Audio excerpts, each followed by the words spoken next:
पक्षी ने सोचा अगर ओंकारी नहीं भरेंगे तो कथा बंद हो जाएगी, और जब कथा बंद हो जाएगी तो अमृत का कथा न पान कर सकता हूँ, नहीं माता को इसका पूरा फल प्राप्त होगा। क्यों नहीं, जैसे माता हूँ कह रही है, ओंकारी भर रही है, ऐसी मैं भी शुरू कर दूँ, नहीं तो कथा बंद हो जाएगी।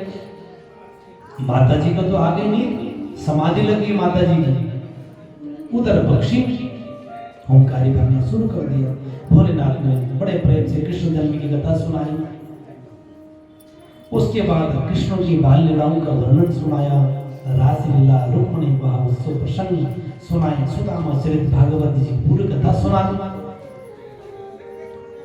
और तोता प्रेम से भाव से कथा सुन रहे, आनंद से अपने जीवन को धन्य कर रहे हैं।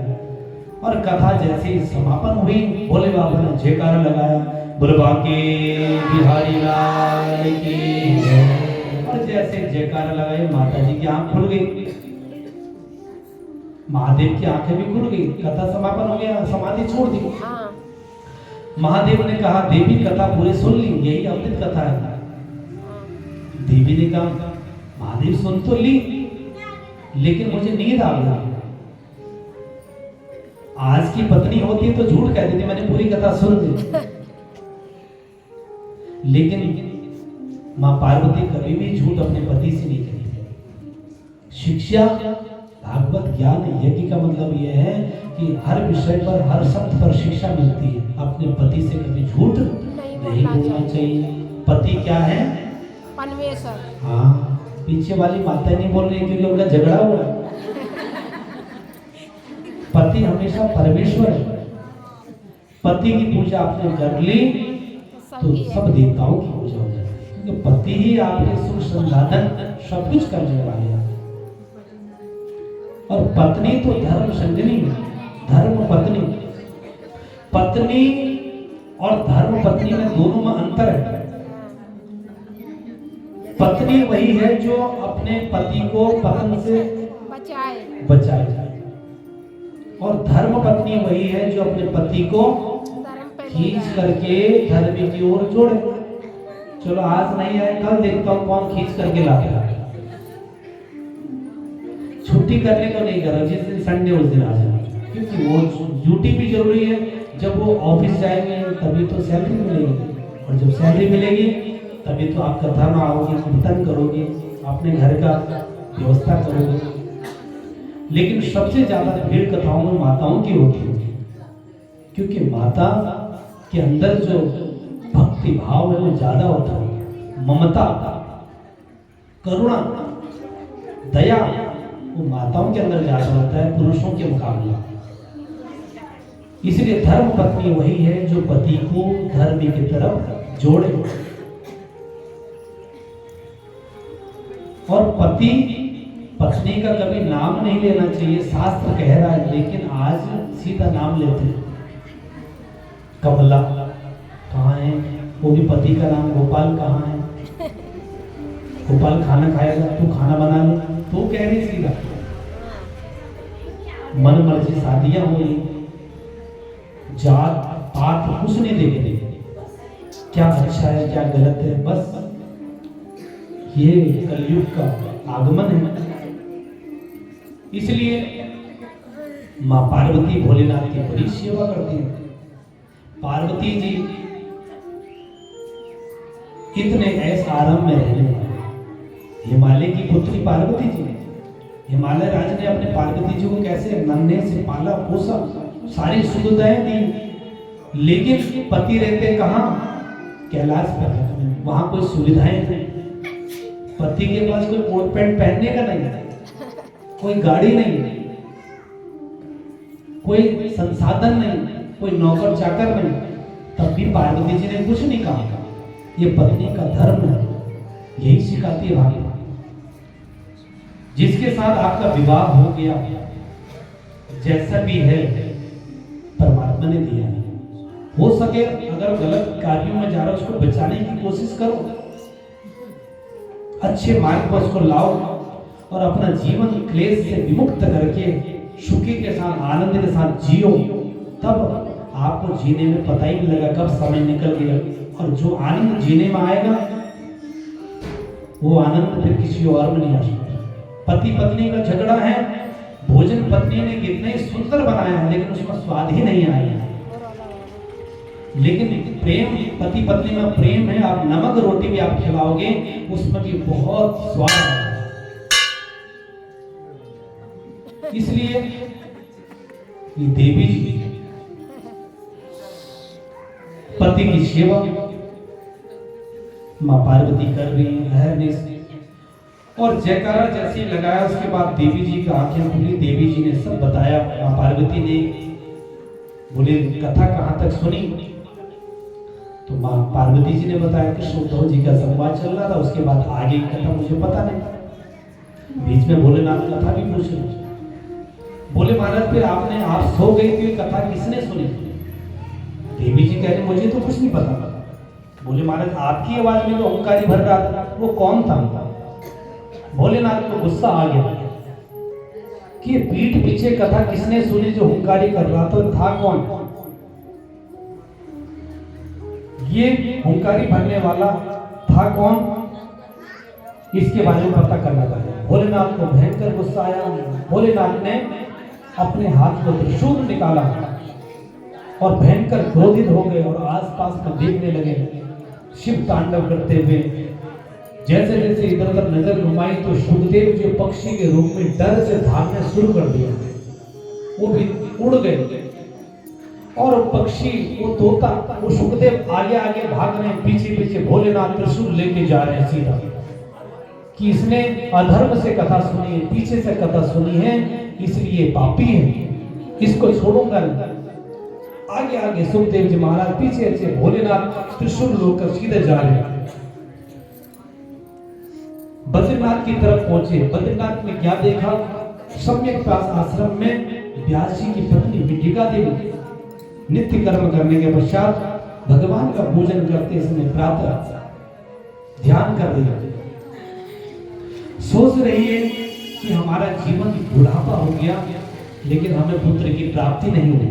ऐसे मन ही मन सोच रहे हैं व्यास जी की पत्नी और व्यास जी कि हमारा जीवन बिना पुत्र के धन्य नहीं हो सकता, इसलिए हमें पुत्र की प्राप्ति होनी चाहिए। कैसे हमें कौन सा ऐसा यज्ञ अनुष्ठान करना है जिससे हमें पुत्र की प्राप्ति हो, ऐसा सोचने लगी, मन ही मन सोच रही है।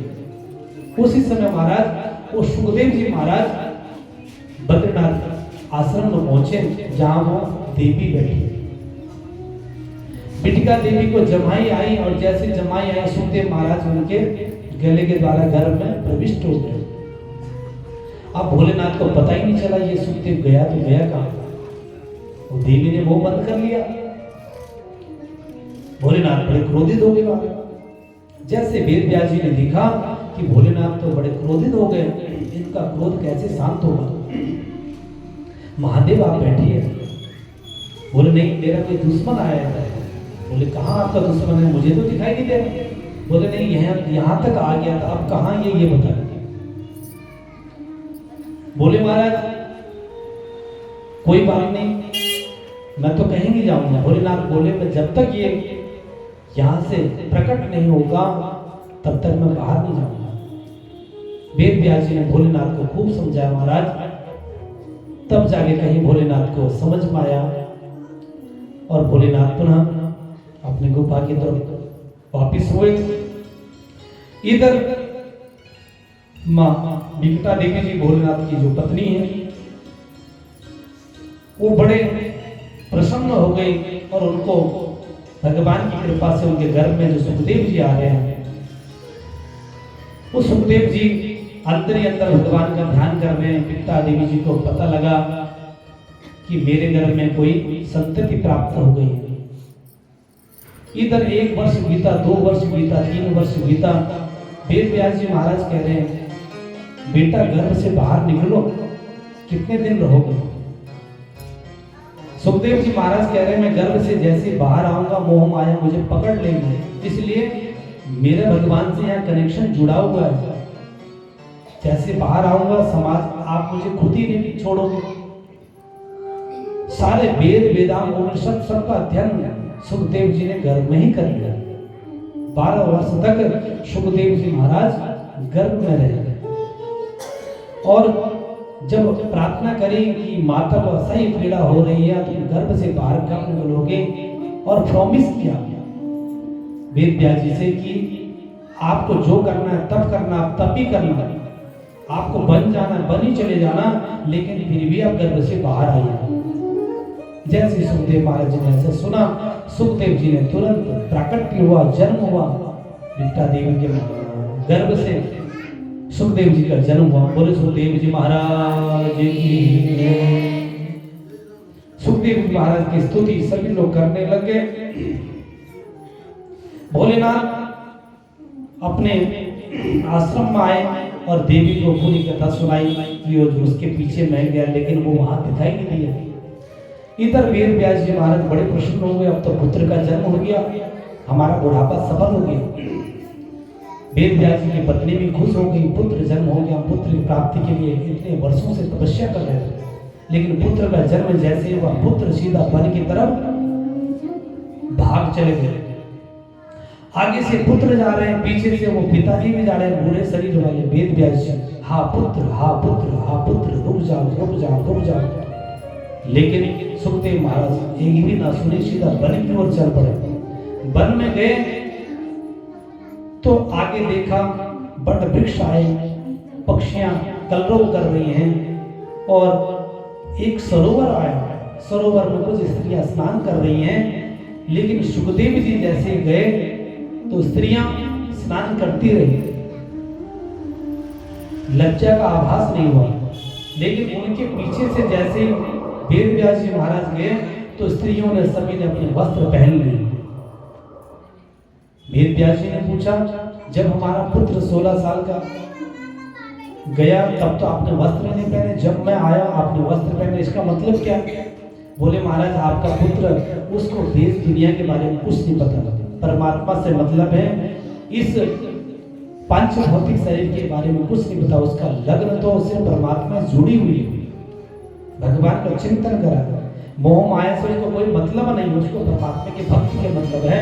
और आप बुढ़ापे हैं, आपको तो सब पता है, स्त्री पुरुष के बारे में आपको सब कुछ पता है। पुनः जब वो पुत्र वापिस नहीं आया, तब जाके सुखदेव वेद व्यास जी महाराज वापिस लौटे, अपने आश्रम में आए। आश्रम में आकर के अपने शिष्यों को बुलाया, एक दो श्लोक रटवाए और कहा वन में जाओ, हमारे जो पुत्र हैं उनको सुनाओ। वो सुनाने लगे, यम प्रपदन्तमनुपेतमपेत कृत्यं द्वैपायनो विरह कातर आजुहाव पुत्री पितनमयतया तरवो विनेदित तम सर्वभूत हृदयं मुनिमानुतोस्मि। ऐसे श्लोक रटा करके वो पुत्र के पास अपने शिष्य को भेजा।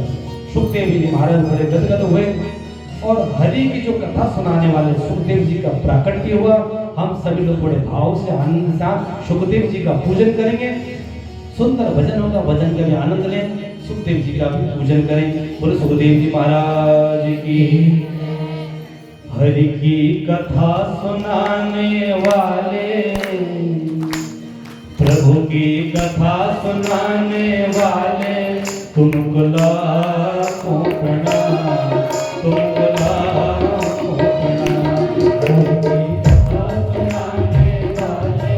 हरि की कथा सुनाने वाले, तुमको लाखों प्रणाम, तुमको लाखों प्रणाम, तुमको लाखों प्रणाम, तुमको लाखों प्रणाम, तुमको लाखों प्रणाम, तुमको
सुखदेव महाराज की। इस प्रकार से सुखदेव जी का जन्म उत्सव हम लोगों ने बड़े धूमधाम से मनाया महाराज, सुंदर भजन के साथ सुखदेव जी का पूजन किया। सुखदेव जी जब प्रकट हो जाते हैं तब जाके कथा आगे बढ़ती है। सुखदेव जी तो कथा सुनाएंगे आप परीक्षित महाराज को। जब तक सुखदेव जी का जन्म नहीं हो सकता तब तक हम आगे की कथा में प्रवेश नहीं कर सकते, कि आगे की कथा तो सुखदेव महाराज ही सुनाएंगे। जैसे वेद व्यास जी को पता लगा महाराज पुत्र हुआ है, पुत्र के मोह माया कर्म, पुत्र को समझा रहे, पुत्र यहाँ आओ, वन मत जाओ, मेरी भी कोई संतान नहीं है, मुझे पुत्र के सुख क्या होता है उसके बारे में पता लगा, आप हमारे घर में रहो, गोदी में रहो, माता आपको खिलाएगी। लेकिन पुत्र माया मोह से दूर परे हो गए, महाराज वन की ओर चले गए। तब जाके वेदना से करुणा से वेद व्यास जी ने एक वेद से 3 वेदों का निर्माण किया। पहले वेद एक ही था, फिर 4 वेद हुए। 4 वेदों का निर्माण किया, ऋग्वेद, यजुर्वेद, सामवेद और अथर्ववेद, और 5वां वेद महाभारत की रचना करी। और जब तक भागवत कथा में महाभारत की कथा नहीं होती तब तक परीक्षित महाराज आएंगे कहां से? सुखदेव जी तो परीक्षित जी को कथा सुना है उनकी मोक्ष प्राप्ति के लिए। श्राप परीक्षित महाराज को था, और परीक्षित की कथा कहां आती है? महाभारत की कथा में। उत्तरा के गर्भ से परीक्षित महाराज जन्म लेंगे।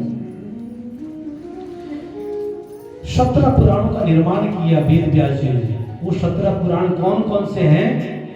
मत्स्य पुराण, मार्कंडेय पुराण, देवी भागवत जिसको कहते हैं वही मार्कंडेय पुराण है, ब्रह्म पुराण, पद्म पुराण, विष्णु पुराण, शिव पुराण, नारद पुराण, अग्नि पुराण, भविष्य पुराण, ब्रह्मवर्तक पुराण, लिंग पुराण, बारह पुराण, स्कंद पुराण, वामन पुराण, कर्म पूर्व पुराण, गरुड़ पुराण और ब्रह्मांड पुराण, भागवत महापुराण, ये 18वें पुराण के रूप में रचना वेद व्यास जी ने करी। जब 17 ग्रंथों की रचना वेद व्यास जी ने कर दी, फिर भी उनके मन में अशांति रही।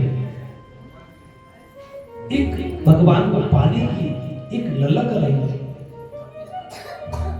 जैसे 17 पुराणों का निर्माण किया तो उसी समय नारद जी महाराज वहां पहुंचे। कहां?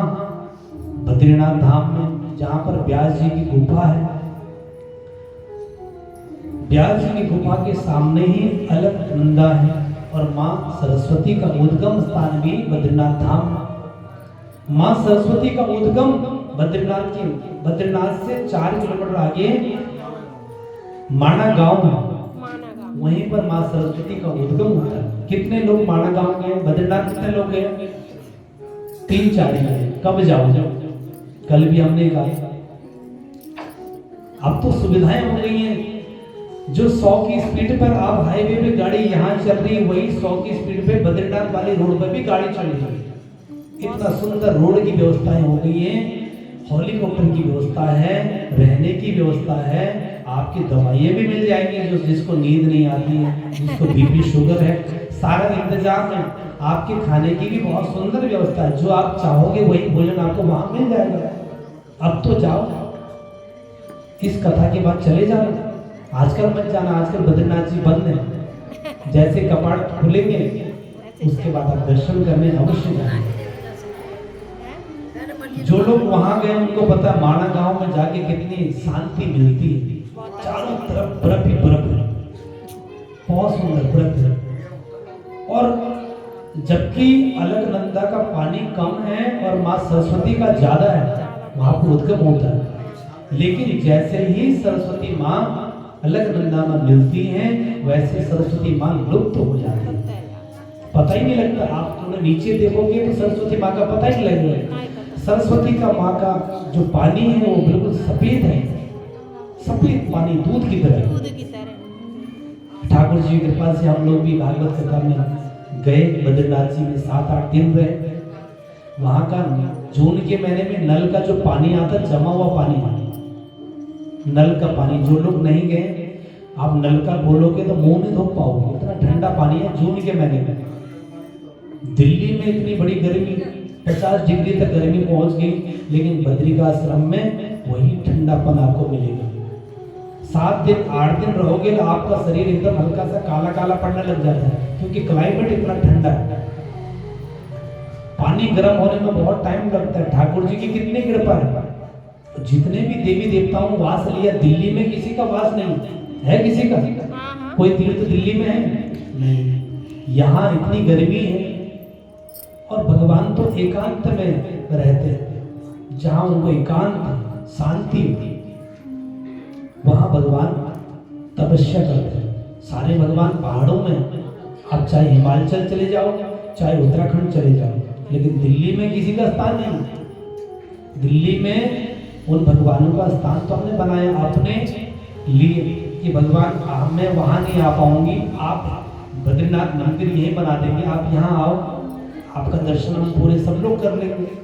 लेकिन जो आनंद वहां जाने में मिलेगा वो आनंद आपको यहाँ प्राप्त नहीं होगा। चारों तरफ बर्फ ही बर्फ है। बद्रीनाथ में सरस्वती बह रही है, अलकनंदा उधर से आ रही है, और उधर माणा गांव से 4 किलोमीटर पहले बद्रीनाथ जी का सुंदर मंदिर है, और वहां पेड़ पौधे कुछ भी नहीं है। लेकिन बद्रीनाथ जी को तुलसी का पत्ता चढ़ता है। तुलसी के पता नहीं कहां से इतनी तुलसी आती है, नित्य बोरे बोरे के हिसाब से तुलसी आती है, और बद्रीनाथ जी को वही तुलसी की माला पहनाई जाती है। ठाकुर जी कैसी व्यवस्था करते हैं, जहां पशु पक्षी भी आपको कुछ नहीं दिखाई देंगे।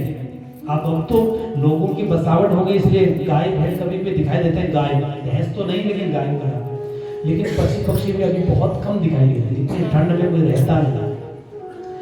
उसी के बद्रीनाथ जी के बगल में तप्त कुंड,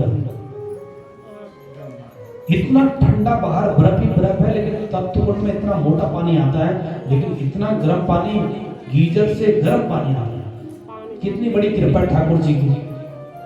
पहले वो तप्त कुंड में स्नान करो, उसके बाद बद्रीनाथ जी के दर्शन करो। दोनों तप्त कुंड बनाए, दोनों धार बनाई, एक स्त्रियों के लिए, एक भाइयों के लिए बनाए, अलग अलग कुंड बनाए हैं। उसमें स्नान करने के बाद आप ठाकुर जी के दर्शन करें, और जैसे तप्त कुंड से बाहर आओगे, अलकनंदा बह रही है, इतना ठंडा बर्फ वाला पानी बह रहा है, लेकिन तप्त कुंड में इतनी गर्म लगता है, आदमी 5 मिनट भी उसके अंदर रह जाए तो उसको बाहर निकलने के चक्कर आ जाते हैं।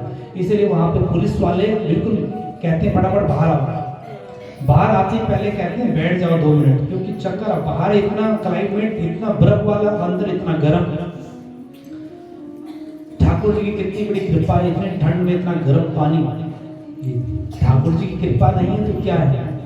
ज्वाला देवी में जो लोग गए, ज्वाला प्रकट हो रही, कोई गैस सिलेंडर फिट नहीं है। कितने लोग ज्वाला जी के दर्शन करने गए? ज्यादा गए, बद्रीनाथ से ज्यादा गए। बद्रीनाथ में कठिन है, ज्वाला देवी ज्यादा सरल है, ट्रेन की व्यवस्था भी है। ज्वाला देवी इतने वर्षों से कई वैज्ञानिक आ गए, अनुसंधान हो गया कि ज्वाला निकल कहां से रही है, इसका कोई अंत नहीं मिला। मां ज्वाला देवी के रूप में प्रकट हुई है पहाड़ों में। तो वही बद्रिकाश्रम में व्यास जी की गुफा है। अभी भी जो लोग वहां हैं, व्यास जी की गुफा एक भोजपत्र जैसा पत्थर है, पूरा भोजपत्र, जिसमें व्यास जी लिखते थे शास्त्रों को, वही पत्थर आपको मिलता है। वहां पे दर्शन करते, व्यास जी की गुफा है। वही गुफा में बैठ करके वेद व्यास जी ने 17 पुराणों की रचना करी। 18 पुराणों की रचना के लिए सोच रहे, जैसे ही सोच रहे तो नारद जी का आगमन हुआ। नारद जी जैसे आए तो नारद जी ने कहा, हे वेद व्यास जी महाराज, आप चिंता में मुझे नजर आ रहे हैं। नारद जी हर जगह पहुंच जा रहे हैं, कल भी चले गए थे, आज भी कहाँ कैलाश पर्वत के, आज इधर वेद व्यास जी के पास आ गए। कोई ऐसा स्थान नारद जी छोड़ते नहीं जब नारद जी नहीं पहुंच पाते। नारद जी वेद व्यास जी के सामने आगे, महाराज आप तो दुखी दिखाई दे रहे हैं। वेद व्यास जी महाराज कह रहे हैं कि मुझे 17 पुराणों की रचना करी, 4 वेदों की रचना करी, 6 शास्त्र हमारे, ज्योतिष, शिक्षा, कल्प, व्याकरण, निरुक्त, छंद, और 6 दर्शन है, न्याय, वैशेषिक, सांख्य, योग, मीमांसा।